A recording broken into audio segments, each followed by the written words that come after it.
Eu sou Sandra Rojas do iLib, coordenadora da pós-graduação em Vigilância Sanitária e Qualidade de Alimentos, oferecida pela Universidade Municipal São Caetano do Sul, a USC. Dentro dessa nossa pós, é de bastante importância falarmos sobre as boas práticas de produção, de fabricação, de distribuição, de todos os setores da cadeia produtiva de alimentos. A cadeia produtiva de alimentos se inicia no campo. Como vocês podem ver no slide, as boas práticas no campo, que é a produção primária, nós denominamos de boas práticas agrícolas. Muitos fatores, muitos perigos podem chegar até nós como consumidores se as boas práticas no campo não forem efetivamente praticadas, né?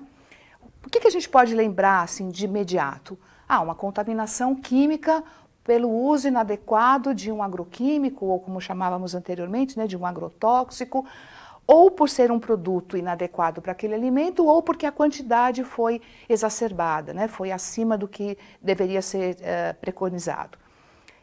O que a gente se preocupa? Que o produtor, né, o homem do campo, muitas vezes ele tem desconhecimento das regras, desses perigos e utiliza muito mais a informação que passa de pai para filho, ou do vizinho, ou do concorrente, que utiliza lá um combinado de produtos químicos que vão acabar sendo absorvidos por aquele vegetal e que isso vai carrear em toda a cadeia produtiva até chegar para a gente, o consumidor final.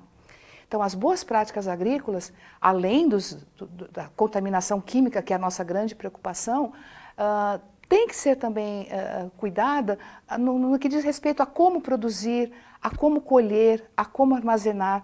E o profissional da área de alimentos é extremamente importante nesse setor. Não obrigatoriamente aquele que ajuda a maior produção, mas na organização desses produtos para ele poder vender melhor. Né? Então, que forma que se armazena, por que a higiene ali é importante, quanto que eu posso reduzir de contaminação para que por exemplo, aqueles tomates não estraguem tão rapidamente, porque ele não vai conseguir comercializar aquele produto.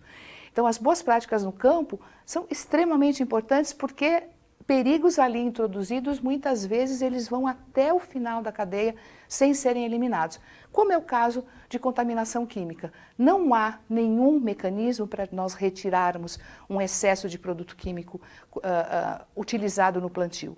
O vegetal, a fruta, ele absorve essa substância e ela fica dentro do seu sistema, como nós chamamos, a contaminação é sistêmica, não é superficial. Superficialmente você pode retirar o que tiver só na superfície.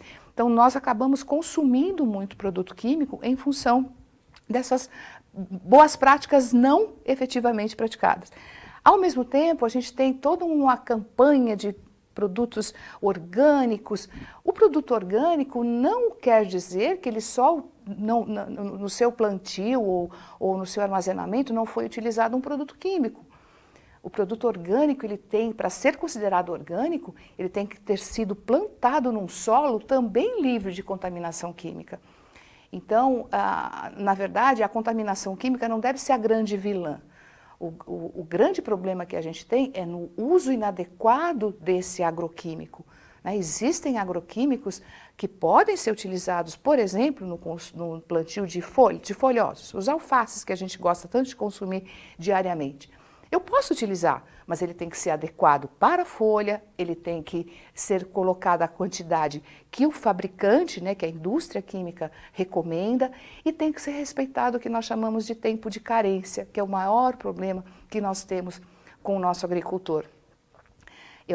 É como se você tomasse um medicamento, né? Um exemplo bem legal. Eu tenho que tomar um antibiótico que o médico me recomenda eu repetir a cada 8 horas. Significa que a cada 8 horas o meu organismo metabolizou, isso quer dizer, ele utilizou a droga e eu excretei o excesso. Então eu preciso novamente dessa substância para combater uma doença X.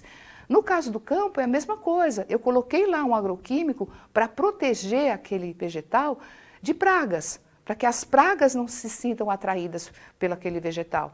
Só que aquilo também tem um tempo de carência, essa substância vai ser excretada para o solo e a folha vai ficar livre de contaminação.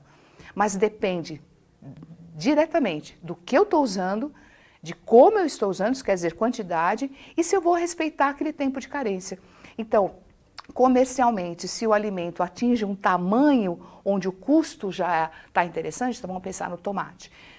O tamanho do tomate já é comercial, ele já consegue comercializar muito bem, mas o tempo de carência ainda não acabou, ele precisava de mais uns 4, 5 dias. Se ele tem um cliente para vender e ele precisa, ele colhe esse vegetal e acaba comercializando esse vegetal contaminado, imperceptível para nós consumidores, e o nosso organismo não tem como metabolizar, como destruir essa substância, e nem você lavando o tomate, e nem você cozinhando o tomate. Então nós temos problemas muito sérios na produção primária relacionados a essa falta de conhecimento mesmo do produtor. Então o profissional que trabalha na área de alimentos, ele pode levar esse conhecimento, ele pode orientar esse produtor, inclusive para melhorar a produção do ponto de vista financeiro, né? Que ele consiga ter um retorno maior do que ele havia previsto. Então, nossos grandes problemas estão lá, não só na parte de agricultura, como eu citei os exemplos, mas na parte pecuária também. Mas a pecuária tem um custo muito maior, né? O investimento é muito maior, então o cuidado também é muito maior. Então, os frigoríficos que compram, né, dos produtores ou seus próprios plantéis de animais são muito bem cuidados, porque o custo é muito alto de investimento. Então, as boas práticas no setor animal são muito mais presentes do que na parte da agricultura. Mas a gente tem as mesmas coisas. Então, se eu não vacinar o gado, ele vai ficar doente. Se eu vacinar o gado e abater esse animal, amanhã essa droga virá na carne dele, né, porque vai estar circulando, porque ele era um ser vivo que foi vacinado. Então, são os mesmos cuidados. Tempo de carência, né, respeito aos medicamentos. Então, um outro exemplo legal para vocês entenderem é quando uma vaca, né, de produtora de leite está com mastite. Mastite é a inflamação do útero, né, por onde é extraído o leite, os tetos da vaca. E quando acontece uma inflamação, ela sente dor e ela secreta pus junto com o leite. Então, o que acontece? É uma inflamação, eu tenho que dar um antibiótico para esse animal, eu tenho que sequestrar esse animal, né, colocar ele de lado para que não seja feita a extração do leite até ela ficar legalzinha. Mas ela está tomando antibiótico também. Então, mesmo que a inflamação já tenha sido controlada, a partir do momento que ela ainda esteja com a droga circulando, eu não posso coletar esse leite para comercializar, né? Então, o respeito também a uma contaminação química. Mas isso, geralmente, no setor pecuário, existe um cuidado maior. Por quê? Porque o prejuízo é muito grande, né? Esse leite com antibiótico, nenhum laticínio aceita. Porque leite que tem antibiótico não tem bactéria. Se não tem bactéria, não fermenta, eu não consigo produzir nada, né? Então, a produção primária, gente, ela é extremamente importante. E nós precisamos de profissionais trabalhando nessa área e orientando o nosso produtor, principalmente aqueles que têm maior dificuldade de acesso às informações. E nós temos um setor bastante importante, bastante significativo e bastante problemático também, que é o transporte. Como é feito o transporte de alimentos no Brasil? Ferroviário? Pouquíssimo, né? Através de navios? Somente para exportação. O nosso transporte é basicamente rodoviário. E ele faz o elo em todos os setores da cadeia produtiva. Então, do campo para a indústria, transporte. Da indústria para a distribuição, transporte. Da distribuição para o serviço de alimentação, transporte. Então, o que a gente tem aí? Um setor muito problemático em função de perda de alimento, né, pelos danos causados a esses alimentos pelo transporte. No Brasil, pelas nossas distâncias imensas, então nós temos frutas produzidas em algumas cidades do Nordeste, comercializadas no Sudeste, né? São alguns 1000 quilômetros entre uma cidade e outra, e esse vegetal tem que chegar em condições de ser comercializado aqui. Um setor bastante falho, né, de pouca informação, que também precisa de um profissional orientando como se monta, como se calcula logística para transportar alimento. Transportar alimento é muito diferente de transportar outros produtos. E vocês veem aí no slide que eu destaco, né, a importância do transporte em cada comunicação entre os elos. Então, é um setor que precisa muito de profissionais ajudando a termos menos perdas, né? A gente tem um prejuízo muito grande na área de alimentos em função de transporte. Isso, quem é que tem que cuidar? O setor do campo, o setor da indústria, o setor de distribuição e o serviço de alimentação. Passando para os elos seguintes, se a gente pensar na indústria, a indústria não quer perder nada, ela se preocupa muito com a produção de alimentos. Então é um setor que normalmente está muito bem calçado de profissionais e procura profissionais qualificados para isso. Para ter boas práticas, para ter implantação do sistema HACCP, para ter implantação e certificação de uma ISO 22000 para poder exportar. Então é um setor que absorve muito profissional capacitado porque ele sabe e ele controla muito bem a sua produção. O setor de distribuição, aí a gente está falando de um leque gigantesco, desde pequenos mercadinhos até grandes supermercados, né, grandes redes como a gente tem.